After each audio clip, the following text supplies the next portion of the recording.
Hi, it's Therese from Lostinpaper and I'm here for Scrapbook Boutique today, and I'm here to colour with you. I have this awesome set from Reverse Confetti and it's called Unicorn Wishes, and I decided to colour a little bit differently today.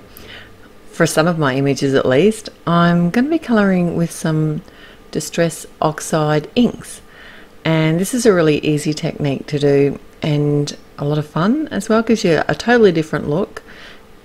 And I'm using archival ink here because I wasn't really sure how the inks will go. Like, they're kind of, I imagine, I haven't actually tried, but I imagine that with other inks they would bleed, but the archival ink is good for watercolors, and I know that it doesn't bleed with those, so I figured it would probably be okay, and I thought I would give it a go, see how it went.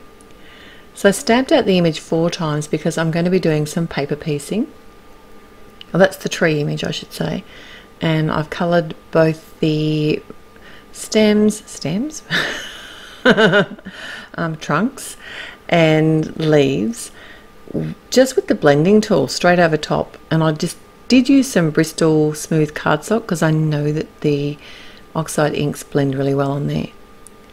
I also did a couple of little hearts with the picked raspberry. The frayed burlap was what I used for the, what are they called? Trunks, the trees. And the leaves was the cracked pistachio.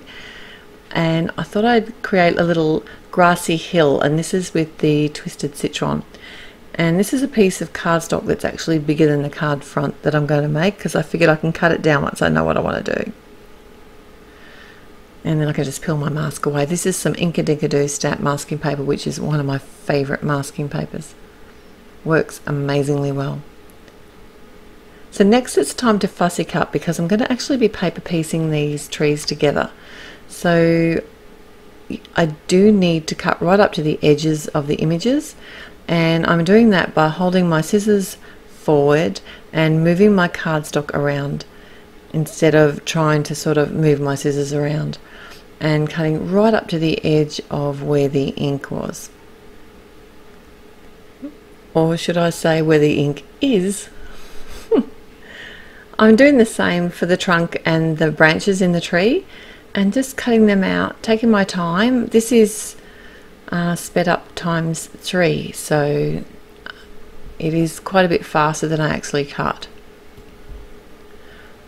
Now when I do cut things out right up to the edges, I come back in with a marker. I often use a grey marker, that seems to work really well, but today I just grabbed my black marker, and I find it easy just to lie the pieces down on a piece of scrap paper, and then I can just draw around the edges of them, and that just covers any imperfections in my cutting.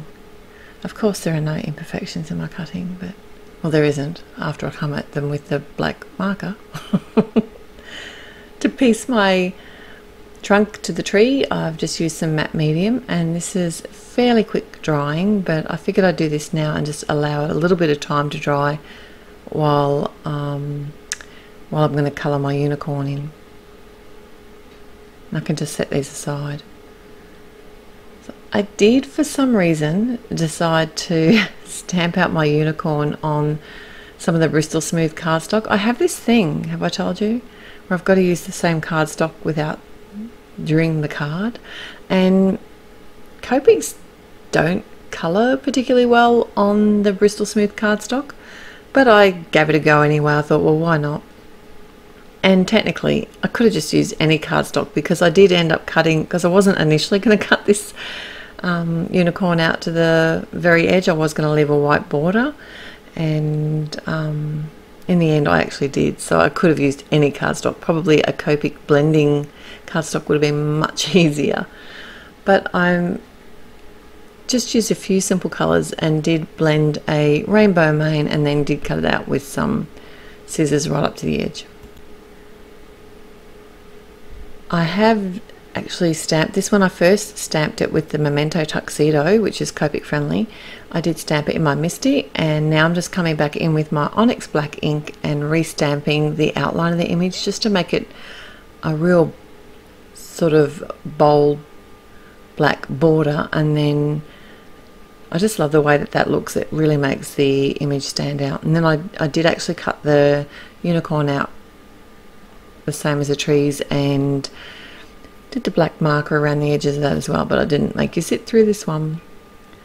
I've cut down my front panel with the hill on it and just placing my pieces in where I think they're going to be, and added one of the sentiments from the stamp set using my Onyx Black ink. And also the grid lines on the Misty are really helpful for this because I know that my sentiment's going to be straight. I could also practice stamp this, but I figured I was pretty close to the mark and it worked out really well.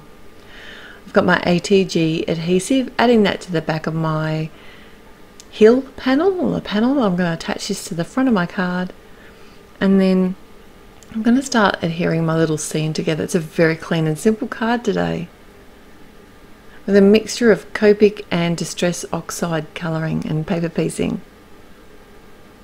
These Distress Oxide inks are so much fun and really easy to use for blending. So I'm attaching my trees with a dotted adhesive, and these work really well with this because the dots will only stick to where the cardstock is. So if I kind of go off the edge a little bit, it doesn't matter. I can just wipe it away or it'll end up on my craft mat. No big deal. I did decide to pop my unicorn up, so I've cut little pieces of the foam squares and set them all the way behind the unicorn. I did want to try and make him as sturdy as I could, just in case I do decide to post this one through the mail.